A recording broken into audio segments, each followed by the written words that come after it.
போடக்கூடிய ஷால் எப்படி இருக்கு? நம்முடைய ஹிஜாபை நம்ம பார்த்தோம்னா ஒரு பெல்ட் தொங்கும் இடுப்பு கிட்ட. எதுக்கு நம்ம போடுறோம் ஹிஜாபு ஃபர்தா? உடம்பு எங்கேயுமே தெரியக்கூடாதுங்கிறதுக்காக இறுக்கமான ஆடை அணிய கூடாது என்பது நம்முடைய இஸ்லாமிய சட்டம். ஆனா நம்ம எதுக்கு ஃபர்தா போடுறோம்? Dress போடுறத மாதிரியே இன்னைக்கு ஃபர்தா போடுறோம். ஒருத்தி போறான்னா அது ட்ரெஸ்ஸா இல்ல ஃபர்தாவா அப்படின்னு நம்ம தேடணும். அந்த அளவுக்கு அலங்காரம். இதுக்காக ட்ரெஸ்ஸே போட்டு போயிடலாமேன்னு தோணும்.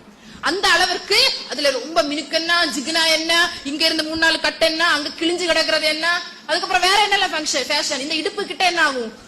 ஒரு எலாஸ்டிக் மாதிரி சுருங்கி வரும். அதே என்ன ஆகும்? நம்ம ஷேப் அப்படி காமிச்சிட்டு அப்புறமா கீழே போயிடும். அதுக்கப்புறமா கவுன் பரதா என்ன, இங்க ஒரு பெல்ட் வேற, பெல்ட் போட்டு என்னது இறுக்கி வைக்கிறது. அப்படி இருக்கும்போது என்ன ஆகும்? நம்மளுக்கு ஃபர்தா உடம்ப மறுபடியும் இறுக்கி காட்டும். இப்படிதானே? இதுக்காகவே நம்ம ஹிஜாப் போடணும், இதுக்காகவே நம்ம ஃபர்தா போடணும். ஃபர்தாவுடைய நோக்கம் என்ன? உடம்ப அலங்காரத்தை பிறர் பார்க்க கூடாது. அதே போன்றது நம்ம தலையில சுத்துற ஹிஜாப் ஒரு பெரிய ஷாலா இருக்கும். நம்ம பெரிய ஷாலை எதுக்கு தேடணும் தெரியுமா? பெரிய ஷாலை போட்டோம்னா இந்த இடம் எல்லாம் கவர் ஆகணும் அப்படிங்கிறதுக்காக நம்ம ஷாலை தேடணும். ஆனா இன்னைக்கு நம்ம எதுக்கு அந்த 2.5 மீட்டர் ஷாலை தேடுறோம் தெரியுமா? நிறைய லேயர் வைக்கணும் இல்லையா? இந்த இடத்துல நிறைய லேயர் வைக்கணும். இந்த இடத்துல நிறைய லேயர் வரணும்னா குட்டி 1 மீட்டர் ஷால்ல முடியுமா? முடியாது. 2.5 மீட்டர் ஷால் பெருசா வாங்கினாதான் சுத்துன்னு சுத்தி வைக்க முடியும். அந்த சுத்துல எத்தனை கல்லு வைக்கணும்? இந்த இடத்துல இருந்து தொடங்கி ஆரம்பிச்சு இங்க வர கல்லு, இங்க எல்லாம் பெரிய பளபளங்கிற கல்லு. எதுக்கு? நம்ம அலங்காரம் எதுக்கு?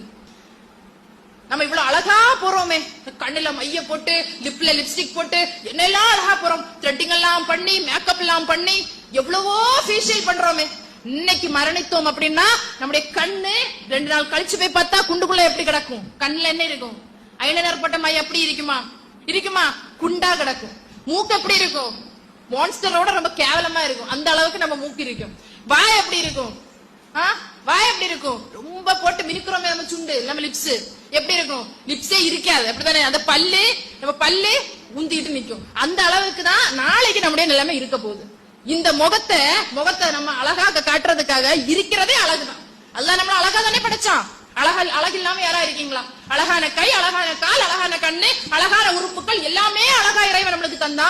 அந்த அழகை வச்சுட்டு இன்னைக்கு நம்ம அதுக்கு ஒரு அழகு. அதனாலதான் இறைவன் தன்னுடைய வசனத்துல அதற்கு அப்புறமா சொல்றான், வகுல்லல் முஃமினாத்தி யகுதுல்ன மின் அப்சாரிஹின்ன வயஹ்ஃபல்ன ஃபுரூஜஹுன்ன வலா யுப்தீன ஸீனத்தஹுன்ன இல்லா மா ظஹர மின்ஹா.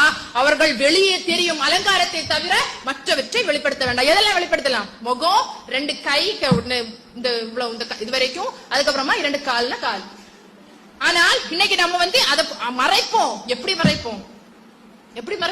இன்னைக்கு பனியன் குளோத்ல வேற ஃபர்தா இறங்கி இருக்கு. நம்முடைய உடல் அமைப்புகள் எல்லாம் அப்படியே தெரியும். அந்த அளவிற்கு நம்முடைய ஹிஜாப் முறைகள் இருக்கு.